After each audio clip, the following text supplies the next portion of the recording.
Hi guys, welcome in. We're just going to be waiting a few minutes until we have other people come in.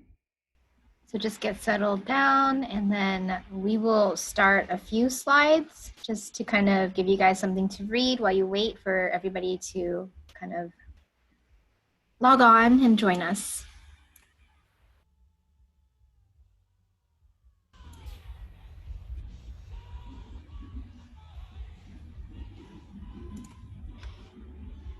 As you guys wait, it's also a great idea if you want to just kind of note the functions of Zoom. So at the very bottom of your toolbar, you should see the chat function, and you'll also see the Q&A function. So if you have any questions, feel free to pop that in the Q&A, and in the chat, just make sure you're writing to all panelists and attendees so everybody can see what you're saying. We would also love it if you kind of introduce yourself, let us know where you're kind of zooming in from, and yeah, get to know one another.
All right, so I think that's gonna be about it. So whoever comes in will come in late, but that's okay.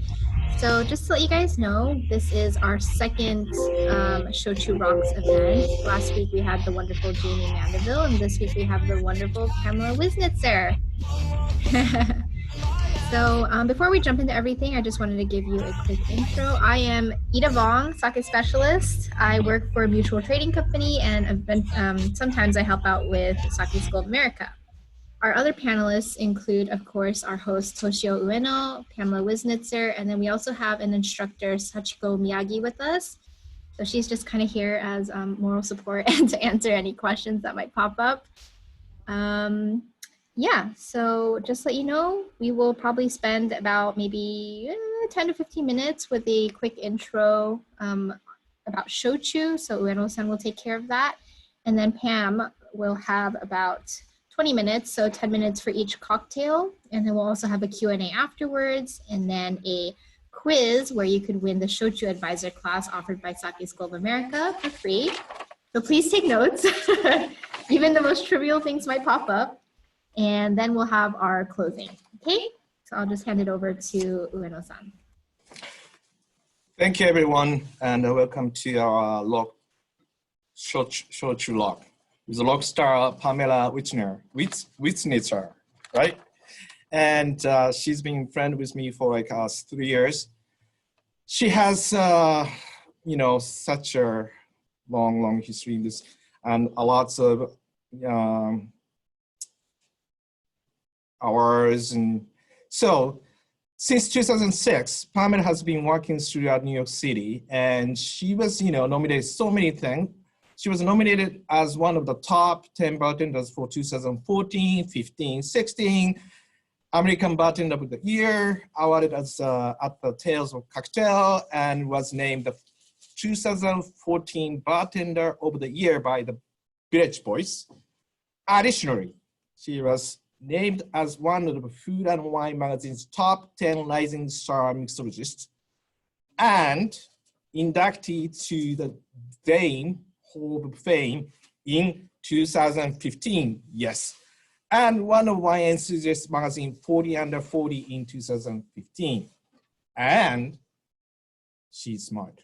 She has a master's degree in food studies, and she has been featured in so many magazines and newspapers and TV. She was in the New York Times, Wall Street Journal, Tasting Panel, Grammar, Cosmopolitan, name everything, ABC, NBC, Fox, and other TVs. And she is one of the top bartender mixologists in the nation.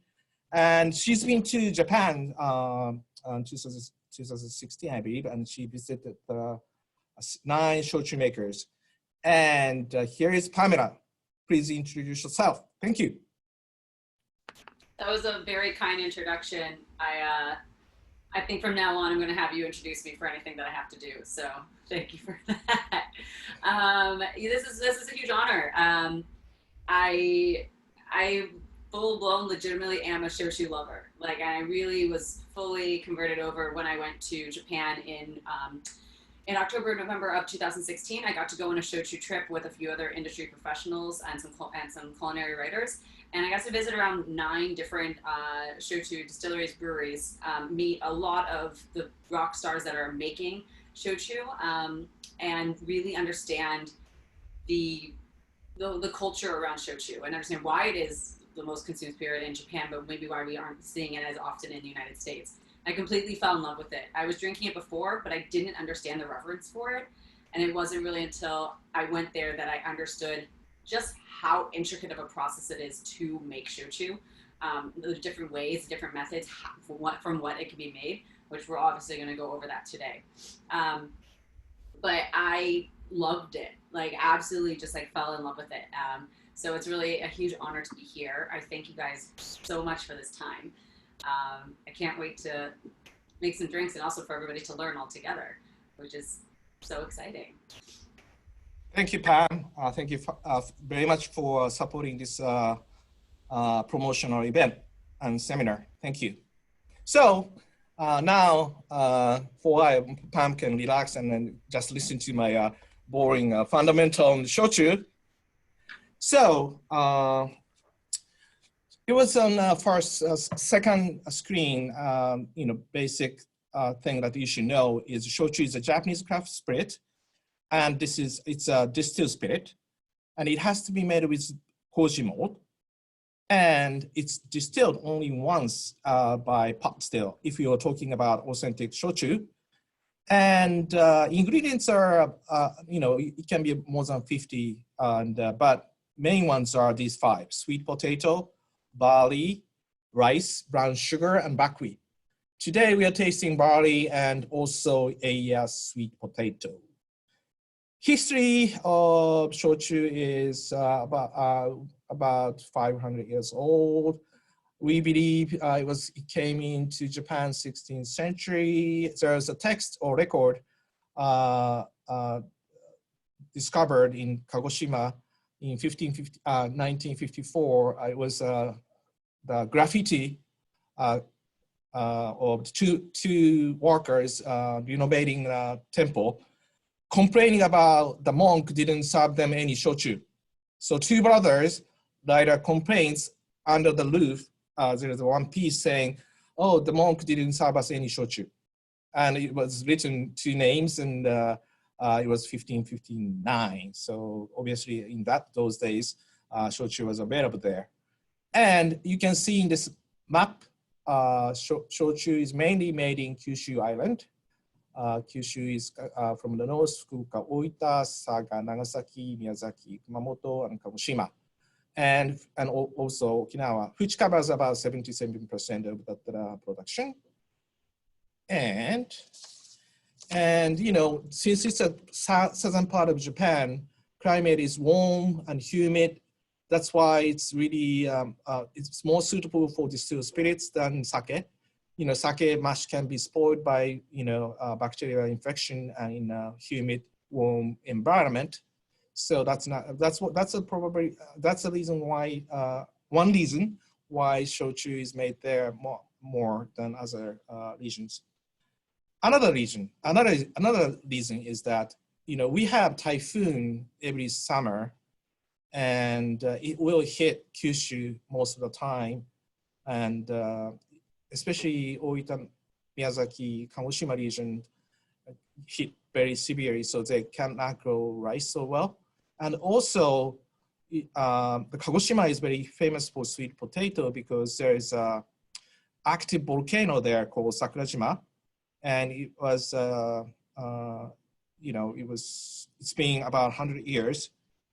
And Satsumaimo, sweet potato is, because of that, you know, they cannot grow any grains, more sweet potato and other potatoes families. So that's that, and that's why Kagoshima grows sweet potato, and it saved so many lives around 300 to 250 to 300 years ago, because we had a starvation, a big famine, severe starvation in the southern region of Japan. We couldn't have rice, and rice was so expensive. The sweet potato was imported from China, so, and it was better that way, so, and cheaper. Well, and that was that. So next one. Japanese fermentation is a little bit different from European Western world. Western world use malts, as you can see. I mean, first of all, there's a 2 fermentation process in alcohol production. One is single fermentation, which has like wine. Grape has a sugar, so sugar will ferment by yeast. But like whiskey and beer, it's you know, barley is the main ingredients. Barley doesn't have sugar, so it has to be converted to starch, has to be converted to sugar by malt. Malt is, you know, when you put the barley in a humid, warm condition, that it will sprout. Inside, when it sprouts, having a root coming out, and the inside of the grain will produce enzyme. That enzyme will break down starch into sugar, so that sugarized liquid can be used, and the yeast will eat them and ferment. However, that's the Western world for making beers and whiskey. For sake and shochu, we use koji mold. Koji mold is a fungus, microbe that is very unique to Japan. We'll talk about that, but everything like miso, soy sauce, sake, shochu is made with koji mold. And koji will produce an enzyme again, amylase, and glucoamylase is an enzyme, and those will work together to convert starch to sugar. And then it happens in the same tank at the same time. So we'll call them multiple parallel fermentation, because for whiskey and beer, it's a sequential. You make a malt, and then you put in a different tank and start fermenting. So that's what this screen is saying. It's sequential malting process, saccharification. Saccharification means you know, converting the starch to sugar in the top part, and then you have alcohol fermentation, adding yeast and start fermenting. But for Japanese fermentation, sake and shochu, we use koji, and koji will digest the starts to sugar, and then the yeast will produce alcohol. So, but this happens in the same tank at the same time. So we call it multiple fermentation. So that microbe, then yellow koji and black koji, white koji is used, but mainly for the shochu, we use koji, black koji and white koji. The reason why is that black koji and white koji produce more higher acidic mash. Why we need a high acid mash? Because of the climate. You know, higher the acid, it will protect the mash from the bacterial infection. So those are very important in the southern part of Japan. Yellow koji doesn't produce so much citric acid. That's the reason why. But in Kyushu, they used to use yellow koji because koji fermentation culture is longer than black koji. But black koji is longer. It's longer in Aomori, Okinawa regions, but in the Kyushu main island and the main island Honshu, we use yellow koji. Okay, and white koji is mutant. So Dr. Kawachi was trying to find very active enzymatic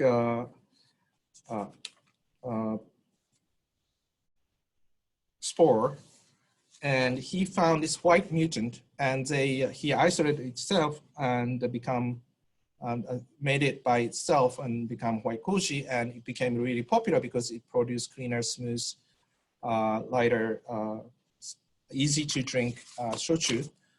However, these days, black koji shochu is coming back because people are looking for more savory, earthy, complex, and rich shochu flavor. So, in fact, most popular shochu in Japan right now is a black koji sweet potato shochu. Okay. That's that. And for authentic shochu, as I said before, it's distilled once by pot still. Okay, it's not multiple distillation pattern. Still continuously distill. It's a different, and it's a different category. So, and the alcohol content can go up to less than 45. So that's that. Am I forgetting anything? No, that's good. And there's the two things. One is atmospheric normal pressure distillation, and second one is this is pretty new. It was invented for distilling perfume, but now since 70s, I think it was in 1973, the first shochu makers start using this reduced pressure or vacuum distillation. So when it is vacuum, meaning reduced pressure, the boiling temperature of alcohol is lower. You can see here, the atmospheric or normal ones is 85 to 95 is a distilling boiling point. But for the reduced pressure ones, it's 45 to 55. So it's lower temperature and it doesn't burn that much. So it gives you more cleaner, lighter shochu. Some of them are vacuum and some of them sometimes mixed. But as I said, it's your preference. So you like much lighter, cleaner ones, or you like complex and rich ones. So the first one I have to cover we are featuring today is Ichiko Frasco from Oita regions. You can see where the Oita is. Oita is very famous for barley. Thank you, Pamela, for showing that beautiful, beautiful Frasco bottle. It is made with white koji and 100% barley koji means, some of the barley shochu is made with some rice koji, but this one is 100%. So all the ingredients is barley, okay? And it is single vacuum distillation. This is 30% alcohol BP, and it is diluted. So diluted a little bit. But it's, usually shochu is around 20% 25%. So this is a little bit more higher in content and richer mouthfeel. So I forgot to open these bottles too. I need to taste them and let you know how it tastes. This is one of the very high quality, and all the time they win in the competition. They have been winning competition in international wine spirit competition. Let's smell. It has really grapey, as it says in here, grapey, but at the same time, it has a violet flower. Very nice, green, flowery, and it says lots of fruits and flower too, very full. On the mouse.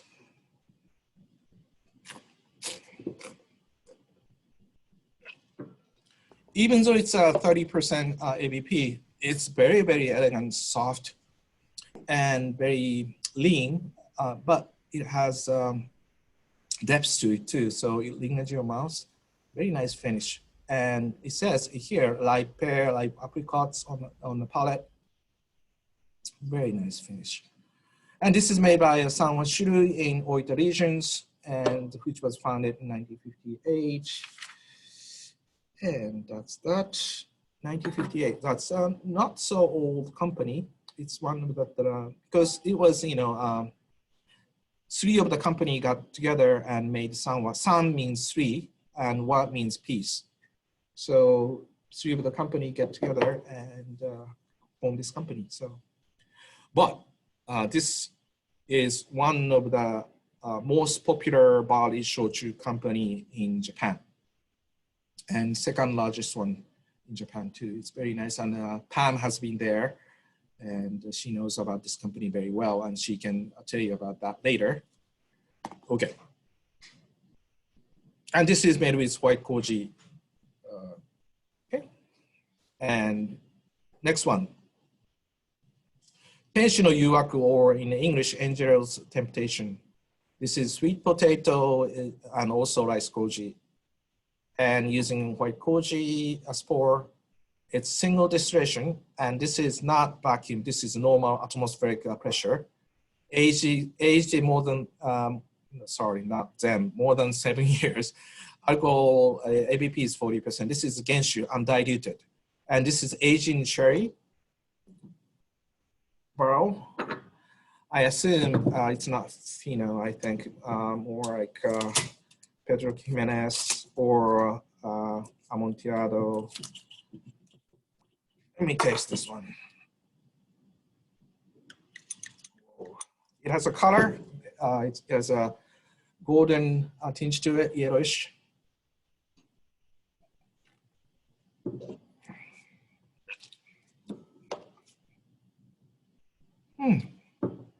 Wow. Very, this is made with sweet potato, but it's really, really pronounced aroma of many things from the barrel, and at the same time, because this is coming from sweet potato, so it smells like roses from terpenic aroma, vanilla, and cock, and also some fruits like plum, apricot, dried apricot, and some sweet orchard fruits, like almost overripe Asian pear. Okay, on the palate.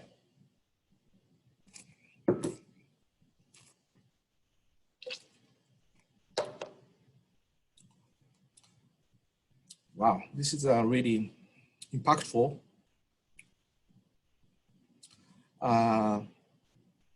Alcohol is of course high, but it's not overpoweringly high. And I can taste the bottle, oak, and I can still taste sweet, baked sweet potato sweetness in there. I can still also taste some fruits, dry fruits lots of dry fruits. Very nice. And finish is very balanced. It's complex. And intensity is very high. And it has a both of the expression of barrel aging and also coming from sweet potato, very balanced. And it was International Wine Spirit Competition 2014 Grand Gold Award. It's coming from Kagoshima regions. And the maker is Nishi Shuzo and founded in 1845. And yeah, this is very nice. This is everybody. I mean, I didn't not have anyone said I don't like this one. Everybody loved it. I loved it. This one in my experience. So, okay, it's your turn. So can you? All right, that was great. That was a great tasting. Thank you. It's really fun to taste with you. I know that because that's a lot of what we do together, and you've got a phenomenal palate. So I'm so excited. Just as a background, we don't see as many shochu cocktails here in America. There's lots of reasons for it, but I think the biggest is because the consumer doesn't know as much about shochu, and it's a really fun talking point when you're able to put it on a menu and to engage them and to discuss what it is. I have found highly successful, some of the most successful drinks I put on menus have had shochu in them. I do a lot of my cocktails as split bases, meaning that I split it with 2 different main spirits. And a lot of times when I would do a split base with shochu, especially because it plays so nicely with so many other spirits, it could interact and create more of a flavor dimension and crafted better drinks. So it was really exciting to make some cocktails, and I hope this is the opportunity for all of us to engage, to talk. I'd love to hear about some drinks like maybe you've been putting on your menus or you like to make with shochu. I have a few of my shochus from my apartment here. I just wanted to put out a few ahead of time, but I'm going to take them off. This is also from Ichiko. This is a new one called the Seitan, which is really great. A higher proof, that's at 43%. And then a special one that I have, a bottle called Q that I've been saving to open. It drinks like a wine. It's at 17%. So it's pretty cool. The shochu comes in so many different styles and varieties.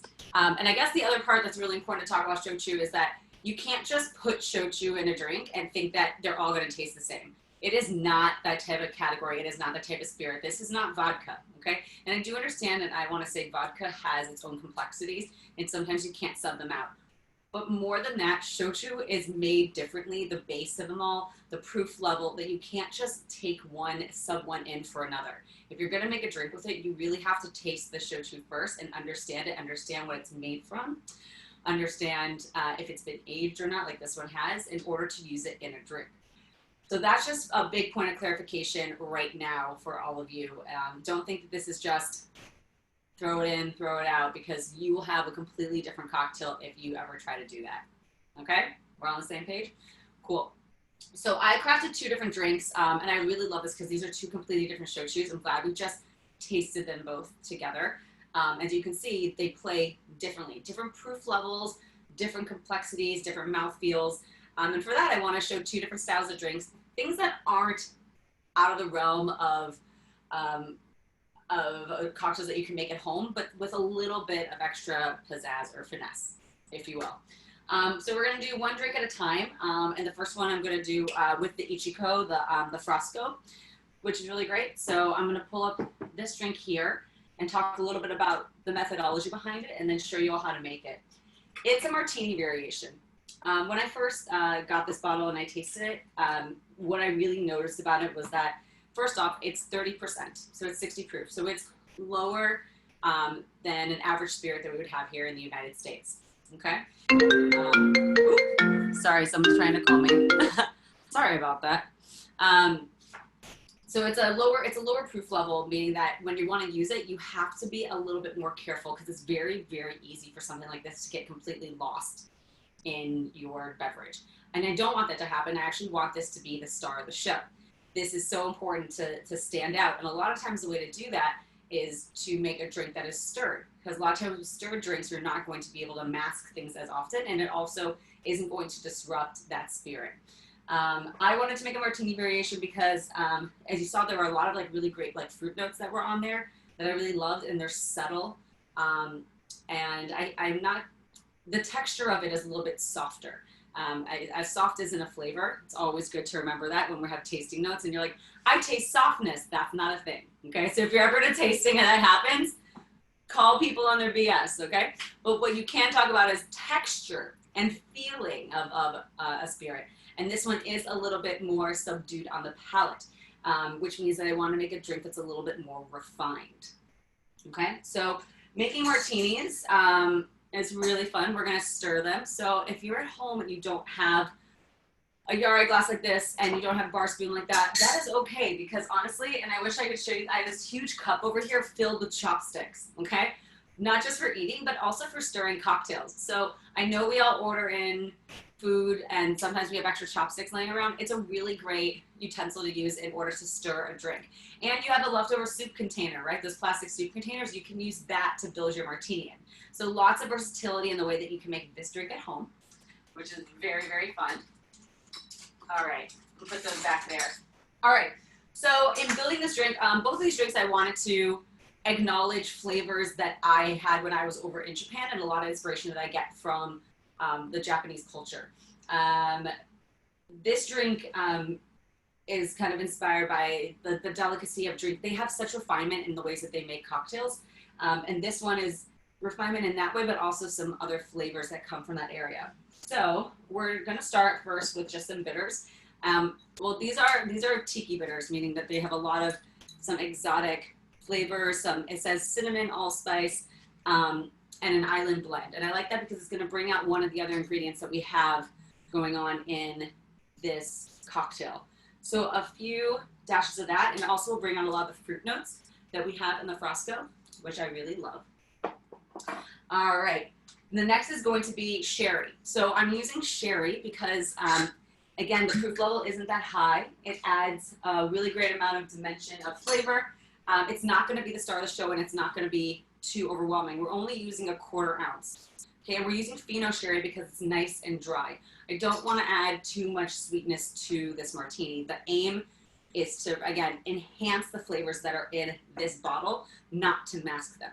So the Fino sherry here is going to amplify a lot of those fruit notes that we find in there with some of the, like, the nuttiness and the dry fruits that we get from the sherry.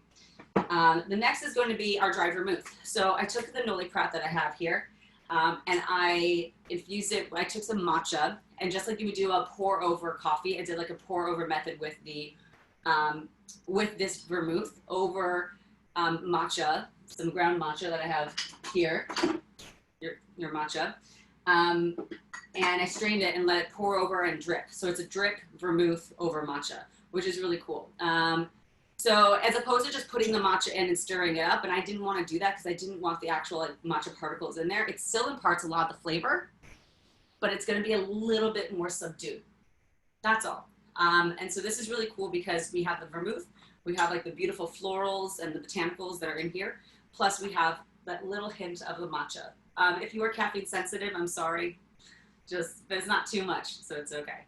We're going to do 0.75 ounces of that into the glass. All right, and then the last but not least is going to be the Shochu, the Frosco. We are going to pour 2 ounces of that, and again, we can use a full 2 ounces. You could go higher than that because it's not as foolproof as, again, a 40%, which we're going to have in a second with the Angel's Temptation. All right, next thing is going to be stirring. We need to get some ice. I have some beautiful ice that I got from the Kuramoto, and I'll show you all the card for them. The Kuramoto ice that's based out of California, which is really cool. And they make beautiful, beautiful clear ice. So they've got these stunning ice cubes that you can use that are gonna melt so nicely into the drink as opposed to some of that like small chipped ice, which I love. So I'm gonna put 3 large cubes in there. All right, gotta pop it back in the freezer. We can't waste time, okay?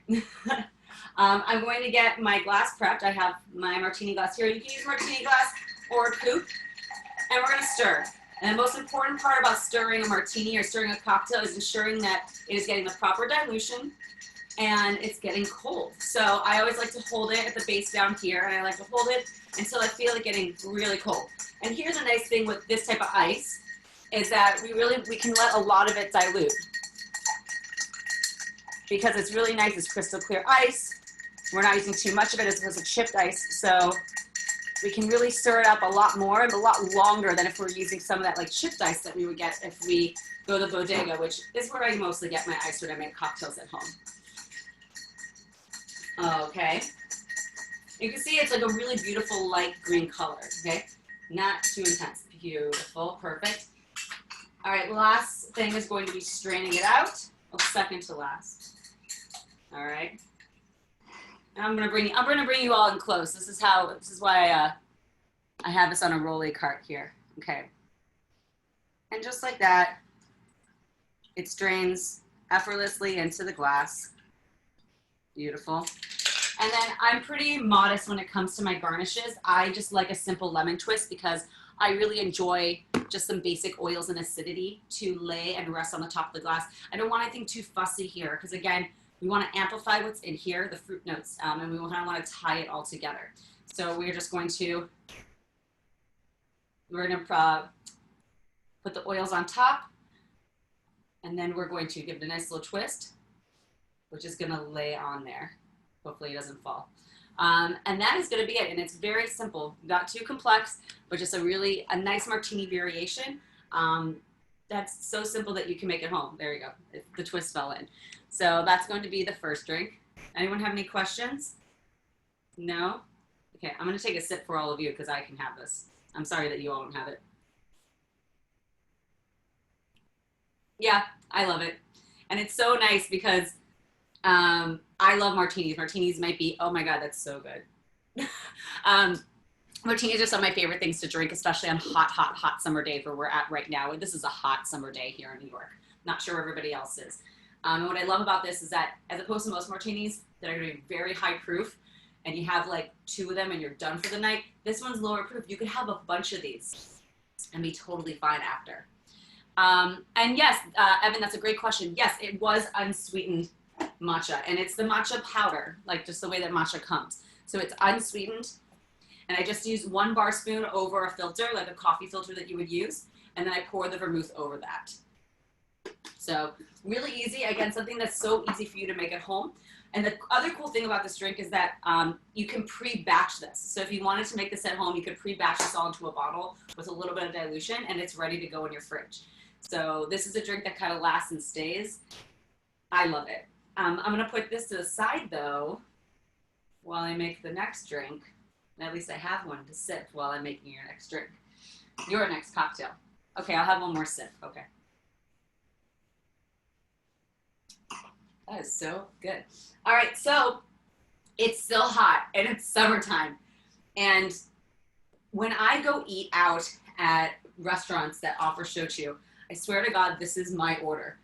Most places have oolong tea, an iced oolong tea, and I will ask for oolong tea and shochu. And something we haven't talked about in this class as much are the ways in which people are drinking shochu when they are in Japan. And what I learned a lot in 2016, especially when I was there, and since then when I keep researching, are the ways in which it is served. I think it's really important to understand why and how drinks are served culturally, and to drink them in that capacity to see where you maybe can get inspiration. Shochu itself is consumed mostly either on the rocks by itself, in a highball with soda water, or in a highball with oolong tea. And I'm telling you right now, there is nothing better than rolling up into a bar, or I should clarify one more, as something called like a chuhai, which has like fresh juice, like a grapefruit juice or something, and sometimes a bit of sweetener, and shochu. A lot of times they're in cans though, and you can get them out of vending machines. Really, really great. It's like a 10 million times better Mike's Hard Lemonade, okay? I wish we had them here. Like, I wish we had them here as an option. When it is really hot outside and you just want a drink that you can like crush, that you can put down and get yourself going, oolong tea and a shochu is absolutely one of the best things that you can order. And I kind of challenge all of you the next time that you're at, especially a Japanese restaurant, go order one and you will not be upset. So I like to use that as a base to make this cocktail, which I've done in a lot of variations and I really love. So this is going to be a highball drink. And I'm going to show also a really cool technique for those who don't know called rolling. And what I love is that this is meant for those hot days. As well, this drink was formulated around this shochu because this is aged. So this has a lot more depth and flavor because of the barrel aging. It's a higher proof level, so we have to understand that we have to play with this differently than the other ones. This can withstand more flavors. You're not going to lose this in the drink as much as you're going to lose some other shochus when you are drinking them. And also what I love about this one is that it acts more like most aged spirits do. So there are other stronger flavors, especially teas, that it can really rally up against, and it's going to work all together to make a really phenomenal drink. So we are going to make a highball, especially a highball because since this is a higher proof shochu, it can expand and be longer in a drink. So you're going to need a highball glass for this. You're going to need a shaker set, and if you don't have a shaker set, that's okay. You can actually just build this in 2 glasses, any 2 glasses, because we're just going to be rolling them back and forth between each other. So don't worry, you don't even need the fancy bar equipment for this one, right? Yes, we love that. All right, again, we're going to start with the least expensive ingredient to the most expensive. The reason we do that is just in case you mess up in the first few steps, you don't want to have to throw away the whole drink if I already had the booze in it, right? No, that'd be a travesty. So we always start with the least expensive ingredient as we build up to ensure that it is perfect up until the time that we add the alcohol. Because we have to make sure that the alcohol is the most sacred part of the drink, right? Right. So we're going to start with a bit of honey water. Honey water is easy to make. I always keep this honey bear in my fridge. You use about a third of it, and then you fill it with water, shake it up, and it liquefies a bit like this. It's great to keep in your fridge, mostly because honey doesn't dissolve that easily into cold drinks. Yes, into hot drinks, but not cold drinks. So if you have an iced tea or an iced coffee or something and you wanted to add some sweetener, this will mix in nicely. Otherwise, it doesn't. So I use it for cocktails, which is great. We are going to add 0.5 or half of an ounce into the drink. If you like your drink sweeter, add more. I like to err on the side of caution. I like to make it a little under sweetened, especially this one, because I just find that I want the citrus to pop a little bit more. All right, next is going to be our citrus. So we're going to be using lemon juice here. I find lemon juice is going to play really nicely with the tea that we're going to have in there. We're going to be adding 0.75 ounces. So fresh press is the way to go. I understand during coronavirus, sometimes people can't get to the store. That's fine. I give you a pass right now, but normally, please make it some fresh squeezed juice. We are going to squeeze that, and we're going to get 0.75 ounces of juice ready to go. So I need 1. You're getting this all in real time, everybody. I didn't like pre-prep this juice. I wanted to show you just how easy it is for you to make this at home. Okay, that's it. 0.75 ounces of fresh lemon juice. Going to go in there. Next, we've got oolong tea. Again, as I told you, oolong tea is definitely the way that most people are drinking their shochu in a highball. Very easy, you just brew it up. Oolong tea you can find in any store. You got no excuses, it's everywhere, okay? I just actually used it last to find, so I have to go buy more because I genuinely drink it all the time. It is beautiful. Again, for people who have caffeine aversions, make note, but this is a really, really great way to add lots of fun flavor to the drink. We're just gonna use an ounce, okay? Just an ounce of oolong tea, okay? Again, we're gonna add some bitters to this. So a few drops of bitters in there as well. And then last but not least, we are going to be adding 2 ounces of the tenshi no yuwaku. I don't know if I pronounced it completely correct, but the angel's temptation is the way we say it in English. And we're gonna add 2 ounces of that right into our shaker. Okay. Now is the fun part. Now is where I get to show everybody the art of rolling. If you've rolled drinks before, I'd love to hear if any of you have used this technique. This is just another way to incorporate ingredients without fully agitating them. and to create aeration and expansion, which is what I want. I want this aerated, okay? I don't want a lot of direct agitation. I just want light aeration, okay? Oh, someone's gonna send some lychee kongu tea over. That sounds great. I definitely want to try that. Okay, we're gonna get the ice back out. Just a few cubes here. Awesome. You don't need too much because we're gonna have some more dilution and it's gonna go over ice. So we don't need too much ice. Rolling, okay. I'm sure you've seen videos of some people going crazy. To roll, you don't have to go nuts. It's just transferring from one glass to another, okay? That's it. One into the other. What's happening is that it's aerating, it's pulling the drink and aerating it, all right, and mixing everything together. But sometimes you're gonna see really fancy bartenders go really high, okay? And they're gonna pull, and then sometimes you see them go stop all the way around the world when they do it. You know, there's like tons of ways to do it. That's definitely a way to show off, which is fun. But what I do like about yeah, we're creating some natural bubbles and aeration here, which is gonna go nicely because the last step that we're gonna do is we're gonna add a little bit of carbonation. So this is already kind of like pre-carbonating our cocktail ahead of time. Perfect. All right, I'm gonna add a splash of soda water that I have here, just for a little bit more sparkle. All right, we have, again, these beautiful, beautiful ice cubes here from Kuramoto. You can see these like beautiful cylinders here. And then I am just going to pour that ever so lightly into the glass. Done. And again, I'm very light with my garnishes, but I actually love the way that citrus just looks in the glass, not on the side. I think it paints a really beautiful aesthetic when you have it sitting out like this. It also will add a little bit more citrus to the drink. It's up to you if you want to drink it straight out of the glass, or if you want to add a straw. I'm a straight from the glass type of gal, but that's on you. Especially if we have like masks on or things we're being careful, straws are more helpful. But again, this is a really easy drink to have, easy drink to make. You have everything mostly at home. You can also make some variations. You can infuse your shochu. You can change up the tea. You can add spices to the honey. Get creative. But this is a really good foundation and basis. Plus a drink that pays a lot of respect to the way, you know, and a twist in the way that they drink it over in Japan. So, yeah. So cheers to all. Kampai. Kampai. Kampai. Yahoo! That's good. Thank you. So good.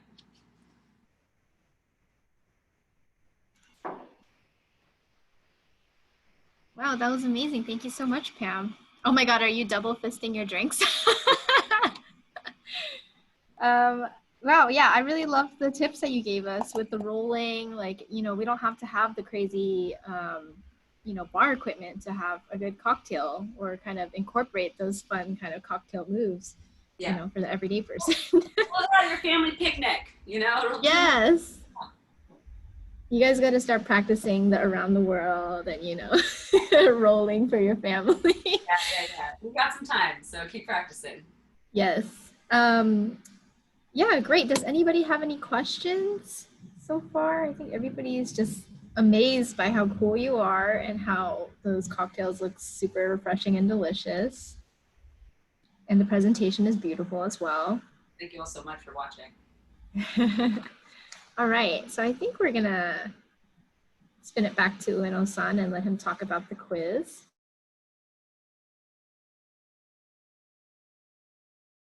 So we're gonna have a quiz, a 4 multiple choice questions. Select the correct answer for each question. You need to answer while the music is playing. I'll be playing 3 minutes and 12 seconds music. And while that music is playing, you have to answer it. And at the end of this song, we'll come back and greet to you. And there are some other information announcement we have. But for now, I play music and come back after the music, and Pam's gonna say goodbye to you after the music, and you guys are struggling. I'm distracting your answer by distracting your mental capacity to answer this question by playing music. So 3 minutes and 12 seconds you have, and now.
Okay, guys. All right, thank you everybody for doing the poll. I just want to let you guys know that this time around, we are opening up the Shochu Advisor, free Shochu Advisor prize to everybody around the world, not just those in America. So hopefully you partook.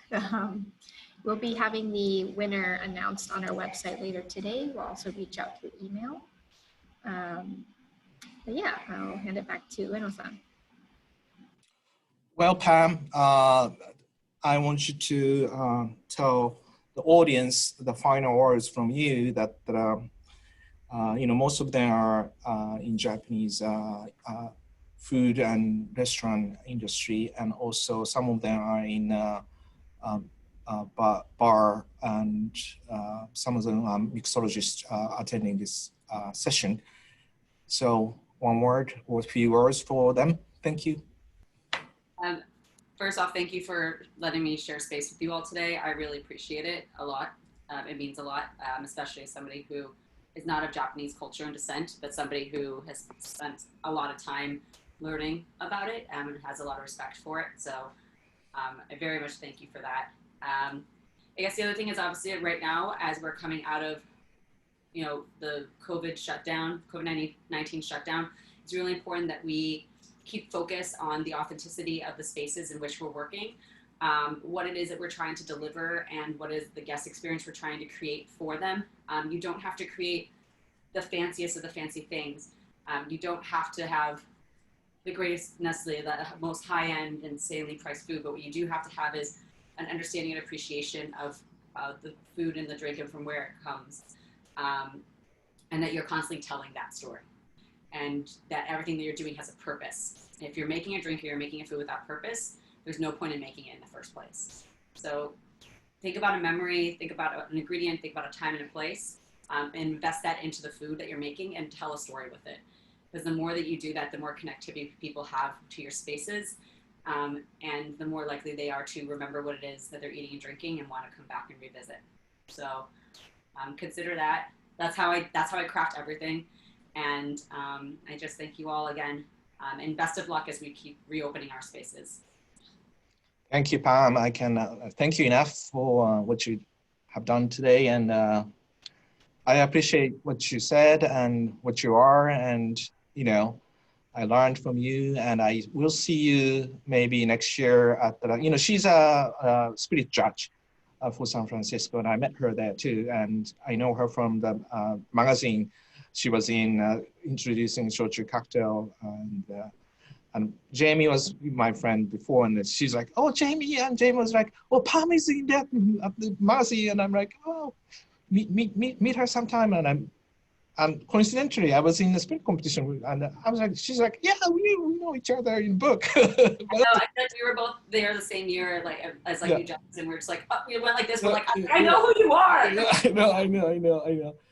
I totally fangirled as well. It was like a mutual fan moment. So thank you so much, Pam, and thank you for everyone. So after this, Pam's gonna say goodbye.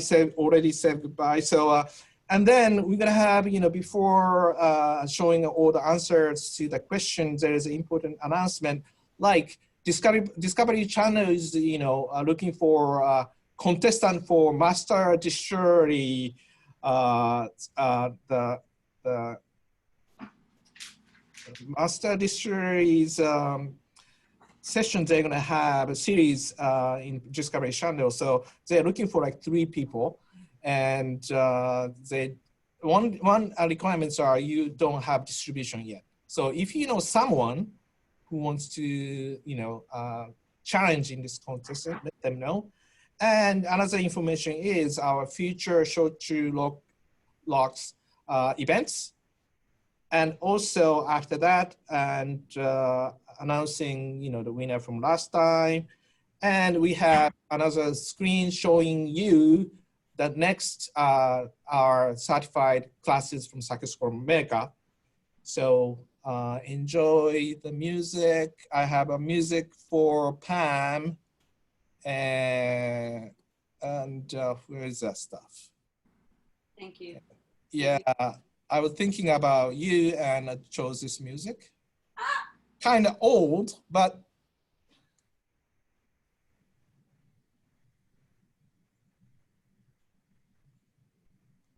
bye, Pam. Bye, Pam. Thank you so much. Thank you so much. I really appreciate you letting me be a part of this. Thank you. And Shochu rocks. Yeah.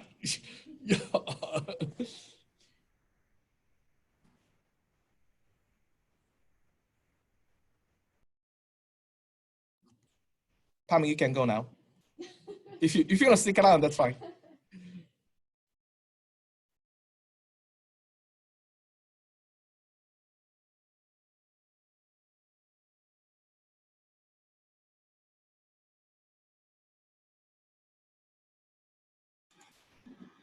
Hang tight for the slides, guys. We're gonna get that up and the music playing.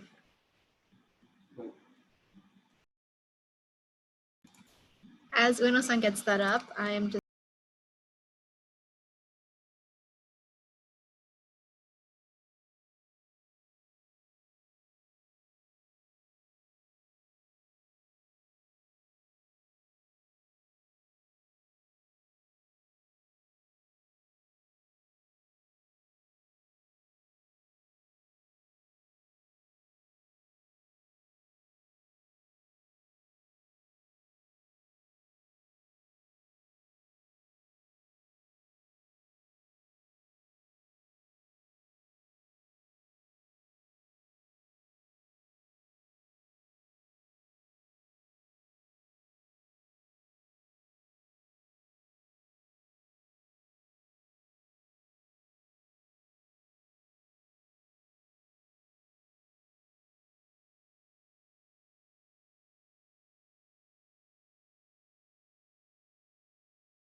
Machu Picchu.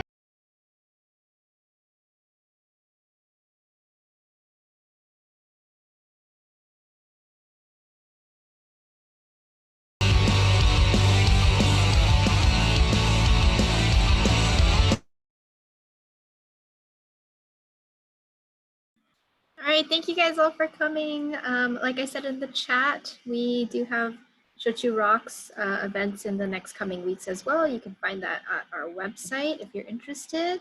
We'll be also posting the recipes and the winner of today's Shochu Advisor class today on there as well. And next week, we also have Shochu Rocks with Dilla Lee, as well as the Sake School of America Alumni Happy Hour. Even if you're not alumni, you're welcome to join us if you're curious or you have any questions. So yeah, thank you very much. We'll see you next time. Bye.